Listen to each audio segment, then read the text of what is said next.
के पति को कि खाली यार बैठे हो, तो सोच क्या रहे हो? हमें यही परेशानी होती है। जैसे संसारी आदमी को प्रभु में ध्यान करना पड़ता है, नहीं तो सारा ध्यान संसार में रहता है। आपको सच्ची कहते हैं, ऐसे ही परमार्थिक पथिक को संसार की क्रिया का ध्यान करना पड़ता है, प्रभु का नहीं।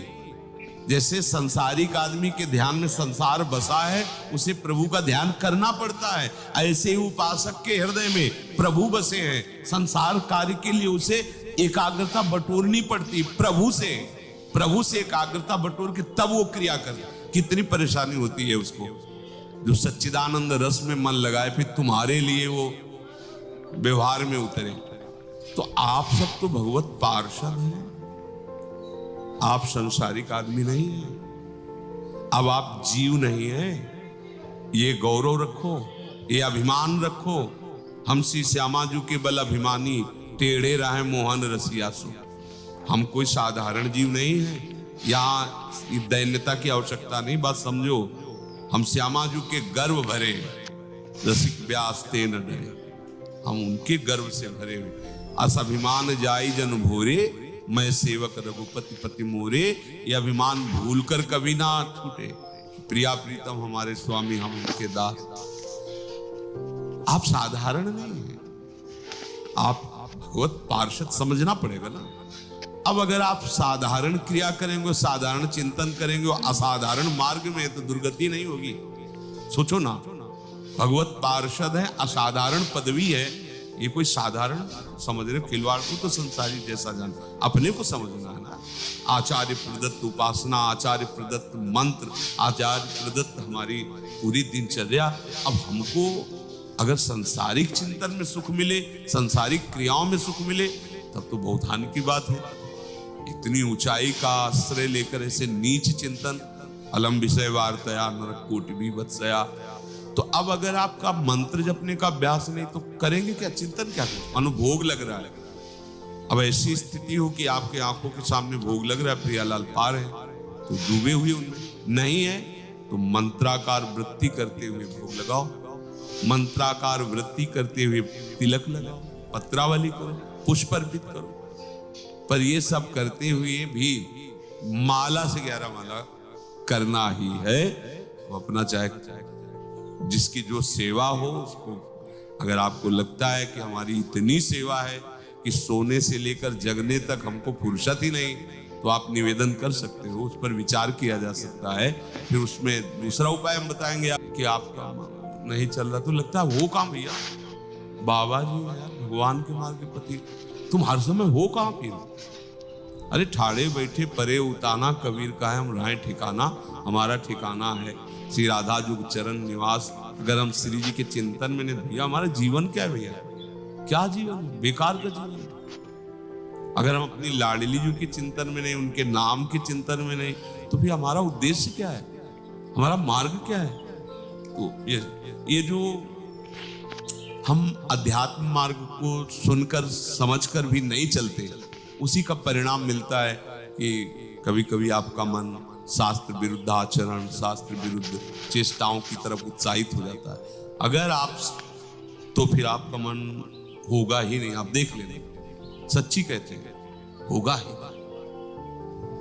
मतलब जैसे काशी के घाटों में थे, तो कभी हमारे स्मरण भी नहीं आया कि कोई भोग भी चीज होती है क्या।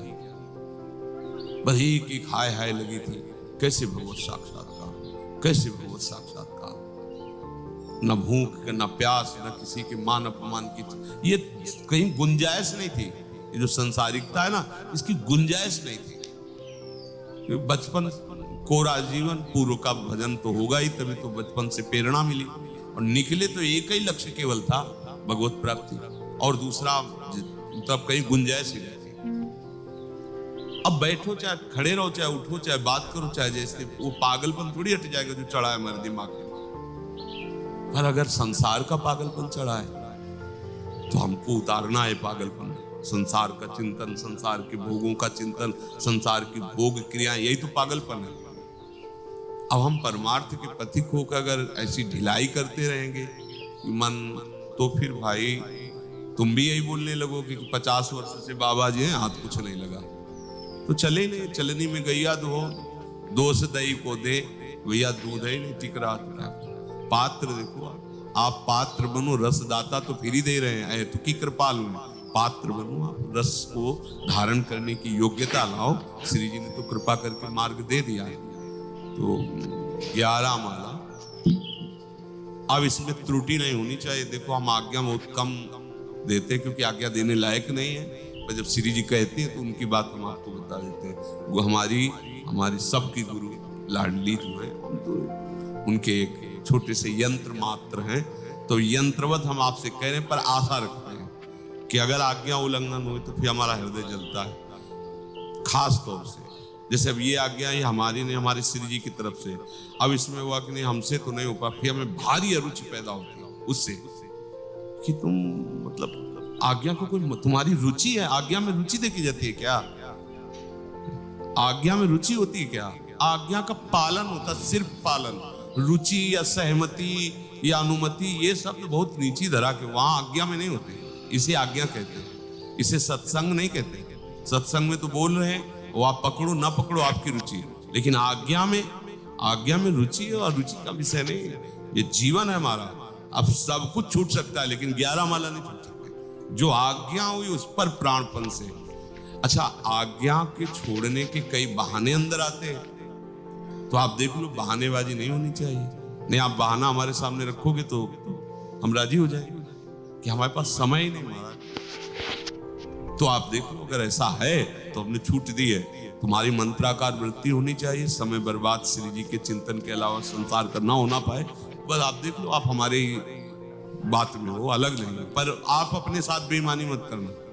एक सोहनी भी लगा रहे हैं आप, तो आप निकुंज जाने की बात कर रहे हैं। बेईमानी ना हो तो आप शौचालय साफ कर रहे हैं, आप भगवत प्राप्ति के मार्ग में अग्रसर हो रहे हैं। ये धाम है और गुरु सेवा में हो। जो भी आज जो कुछ कर रहा सब गुरु सेवा है। हमारी गुरु लाडली जो है, लाडली लाल, उन्हीं की तो हम सब सेवक हैं, उन्हीं की परिचर्या है। हमारा जो ये चिंतन गया वो इस बात से गया कि मंत्र चल नहीं रहा तुम्हारे, तो इसका मतलब अभ्यास आपका दृढ़ नहीं। अभ्यास दृढ़ नहीं मतलब प्रमाद स्थिति है। तो फिर प्रमाद स्थिति, अभाव संख्या पे सब करो जो कर रहे हो अपनी दिनचर्या, और 11 माला करना है। हमें तो 44 माला का आदेश हुआ था गुरुदेव भगवान के। 44 माला मतलब जो जब करो जैसे करो। काफी दिन उनसे प्रश्न उत्तर नहीं किया। करने के बाद फिर प्रार्थना निवेदन की हमारी वृत्ति पूर्वाभ्यास से ऐसे तो अगर संख्या में न जाके, हाँ ठीक है, तुरंत उत्तर नहीं देना चाहिए। तुरंत हाँ, फिर कुछ दिन करने के बाद फिर अपनी प्रार्थना करनी चाहिए। ठीक है, श्री राधा।